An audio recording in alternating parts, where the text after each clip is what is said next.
कोई दिक्कत नहीं सर।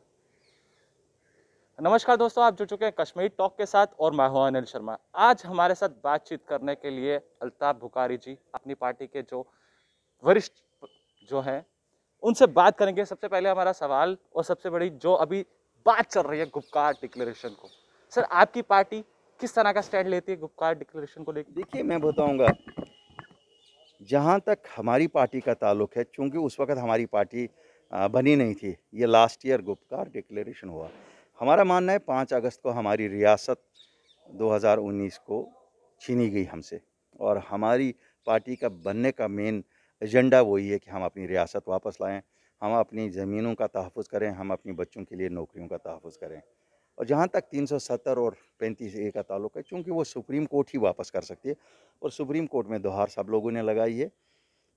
अगर होता है लोगों का सब लोगों की चाहत है, जम्मू कश्मीर के लोगों की, कि बहाल हो जाए, वो सुप्रीम कोर्ट ही बहाल कर सकती है, हम तो नहीं बहाल कर सकते।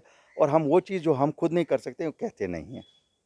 सर कहीं ना कहीं आपकी पार्टी के भी कुछ ऐसे नेता लोग हैं जो इस पर बात कर रहे हैं, पिटीशन फाइल कर रहे हैं हाई कोर्ट में। नहीं, हमारी पार्टी जिस वक़्त पिटीशन फाइल हुए थे, उस वक़्त हम लोग एज़ अ पार्टी थे नहीं। लेकिन कुछ लोग जो हमारे साथ मिले हैं, उन्होंने एज़ इंडिविजुअल्स उस वक़्त की हुई हैं पिटीशन फाइल। और मेरा मानना है कि जो हमारे साथ हैं, हमने अभी उनको कहा है कि आप जाके वहाँ दरख्वास्त लगाइए कि ये जल्द से जल्द सुनवाई हो और फैसला हो। जो भी फैसला होगा सुप्रीम कोर्ट का, वो सबको मंजूर होगा। वो हमको भी मंजूर होगा और भारत सरकार को भी मंजूर होगा, क्योंकि वो सबसे बड़ी न्याय आला हमारे मुल्क में है। सर आपके पॉइंट ऑफ व्यू से क्या लगता है गुपकार डिक्लेरेशन क्या है? देखिए, गुपकार डिक्लेरेशन अगर सच माना जाए, तो जिस चीज़ के लिए डिक्लेरेशन उन लोगों ने किए थे, वो तो कामयाब हुए नहीं। वो था कि हम प्रोटेक्ट करेंगे 35A और 370 को। अब वो सियासत के तौर पे उसको इस्तेमाल कर रहे हैं, क्या कर रहे हैं, मैं ज़्यादा उस पर अपना वक्त ज़ाया नहीं करना चाहता हूँ। तो उससे क्या कुछ फायदा क्या होने वाला है पार्टियों को? देखिए, उन पार्टियों ने 72 साल लोगों को सपने दिखाए हैं, और शायद वो सपनों की दुनिया से निकलना नहीं चाहते हैं। और हमारी पार्टी खाली सच और हकीकत और अचीवेबल चीज़ों पे बात करती है। जैसे हम स्टेटहुड कहते हैं, ये अचीवेबल है। जैसे हम डोमिसाइल राइट्स ऑन जॉब्स कहते हैं, डोमिसाइल राइट्स ऑन लैंड कहते हैं, ये डेवलपमेंट अचीवेबल है। हम वो चीज़ें नहीं कहते हैं जो हमसे नहीं हो सकती हैं। हाँ, अगर आपसे कुछ हो सकता है, आप करो भाई, हम आपको रोकते नहीं हैं, हम आपके खिलाफ नहीं हैं। सर जैसे कि बीजेपी दावे करती है कि हम पार्टी में बहुत सारे काम कर रहे हैं, क्या लगता है आपको? आपको अपने नजरिए से क्या लगता है? मेरे भाई, मेरा मानना है कि मैं तो आपके साथ 24 घंटे निकल पड़ता हूँ। आप मुझे दिखाइए, कहीं आपको लगता है जम्मू में क्या काम उन्होंने किया है? अगर कुछ किया है, मुझे दिखाओ।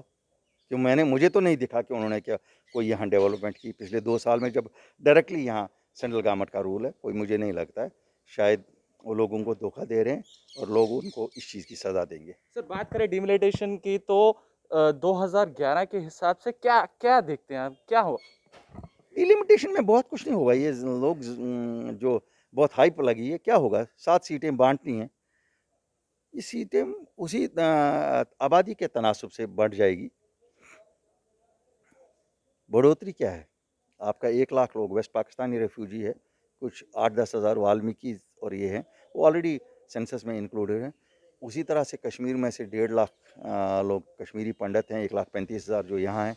आपने देखना है, आपने उनको वहाँ वोट का हक देना है कि यहाँ देना है। अगर यहाँ देना है वोट का हक, तो यहाँ अगर वो यहाँ की कॉन्स्टिट्यूंसी में वोटर बनेंगे, फिर उनकी यहाँ एडिशन करनी है, उस हिसाब से उनकी आपको कॉन्स्टिट्यूंसी यहाँ बनानी है। अगर आप वहाँ है, तो वहाँ वो कॉन्स्टिट्यूंसी में है ही। सर तो ये तो बात सीधी सी बात है, उसमें तो कोई दो राय नहीं है। सर बात करें सेल्फ हेल्प ग्रुप की, यूथ की, तो कहीं ना कहीं अभी भी वो सड़कों पर है। इससे बड़ी नाइंसाफ़ी नहीं हो सकती जो उनके साथ इस वक्त की सरकार ने की है। हमने पहले भी इस पे बहुत एतराज़ किया, और अब भी हमारा मानना है कि फ़ौरन से पेशतर सरकार को ये फ़ैसला वापस लेना चाहिए। सेल्फ हेल्प ग्रुप्स को वो जो उनके लिए सहूलियत दी गई थी, वादा किया गया था, वो देना चाहिए।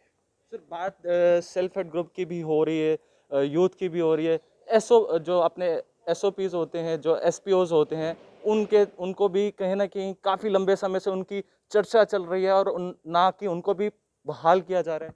देखिए, चाहे आपके डेली वेजर्स हैं, चाहे आपके एसपीओज़ हैं, सबके साथ ज़्यादती हो रही है, एक्सप्लॉइटेशन हो रही है और ये एक्सप्लॉइटेशन अब बंद होनी चाहिए।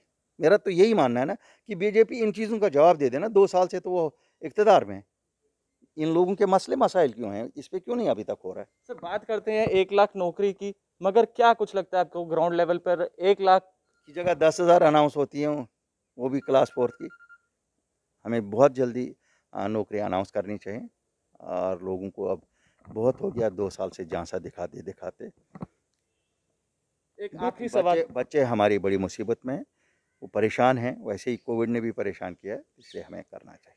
सर मैं आपने बात की डोमिसाइल की, मैं आपसे ये भी सवाल करना चाहूँगा कि क्या ये सही फैसला था कोविड के वक्त पे डोमिसाइल लाना, बल्कि पीआरसी था, बनना चाहिए था।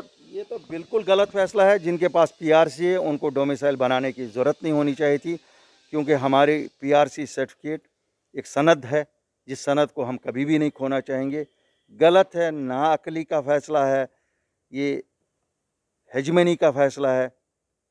बहरहाल अगर कभी सरकार आई, जिस वक्त भी डेमोक्रेटिक गवर्नमेंट आएगी, आप देखेंगे कि 15 साल का 25 साल भी करेंगे और पीआरसी जिनके पास है उनको डोमिसाइल नहीं निकालनी पड़ेगी। उस वक्त ज़रूर हम ये फैसला लेंगे। अगर आपकी पार्टी इलेक्शन में आती है और जीतती है, तो आने वाले समय में किस तरह से आप जम्मू कश्मीर के लिए कुछ ऐसी पॉलिसीज़ लाएँगे और क्या कुछ आपका मैनिफेस्टो रहेगा? मेरा दूसरा देखिए, सवाल रहेगा। हमारा तो मेन जो फोकस है, कोर एजेंडा पार्टी का है, restoration of statehood, domicile rights on land and domicile rights on jobs. ये तो कोर एजेंडा है। बाकी हमारा डेवलपमेंट प्लैंक होगा।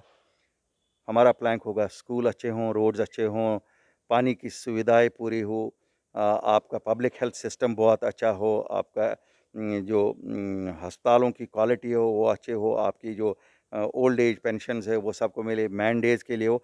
गर्ज मतलब है पूरा 100% हमारा डेवलपमेंटल एजेंडा होगा। हमारा कोई इमोशनल नारा नहीं होगा और हम हिसाब दे देंगे हर साल कि अगर हमने 5 साल में वादा करेंगे कि हम 10,000 स्कूल बनाएंगे, इसका मतलब है हर साल 2,000, और साल के एंड में बताएंगे वो स्कूल ऐसे होंगे कि हाई स्कूल के 12 कमरे होंगे, उसके 16 उस्ताद होंगे। सर ये पक्का आप वादा कर रहे हैं ऑन कैमरा है सर? बिल्कुल, बिल्कुल, बिल्कुल। हम अल्ताफ बुखारी और अपनी पार्टी कोई गलत वादा नहीं करेगी। तो सर यूथ के लिए आपके पास क्या कुछ स्टैंड रहेगा जो आप देखिए, यूथ के लिए सबसे बड़ा चैलेंज जो भी कोई सरकार है, उसके लिए यूथ को एम्प्लॉय करने का चैलेंज होगा। सबको सरकारी नौकरियां नहीं मिल सकती हैं। We have to sit with youth and devise policy जिसमें से we make them employers not employees. Sir आखिरी सवाल, सिर्फ आखिरी सवाल आपसे कि जो बीजेपी सरकार है, उनके अध्यक्ष चाहे उनके नेतागण वो भी कहते हैं कि आने वाली इलेक्शन में हमारी पार्टी जीतेगी, उनका कहना है। देखिए, लोग मजाज हैं, they are supreme in an democracy. अगर लोग उनको ही चुनते तो आप और मैं क्या करेंगे? डेमोक्रेसी में जिसको भी चुनेंगे लोग ही चुनेंगे, लेकिन चुनेंगे किस पे? क्या आपकी कारकर्दगी रही है? अगर उनकी कारकर्दगी जो लोग देख रहे हैं अगर यही रही, तो मुझे लगता है उनको शायद मेहनत और करनी पड़ेगी और कुछ देर इंतज़ार भी करना पड़ेगा। बहुत बहुत शुक्रिया सर हमारे साथ बातचीत करने के लिए। काफ़ी सारे मुद्दों पे बातचीत हुई है और जिस तरह से उन्होंने बताया कि आने वाले समय में अगर हम आते हैं तो कुछ ना कुछ जो जनता के जो मुद्दे हैं उनको हम हल करेंगे। तो ऐसे बड़ी खबरों के लिए आप बने रहें, देखते रहें Kashmir talk. Camera person Mohinder ji के साथ।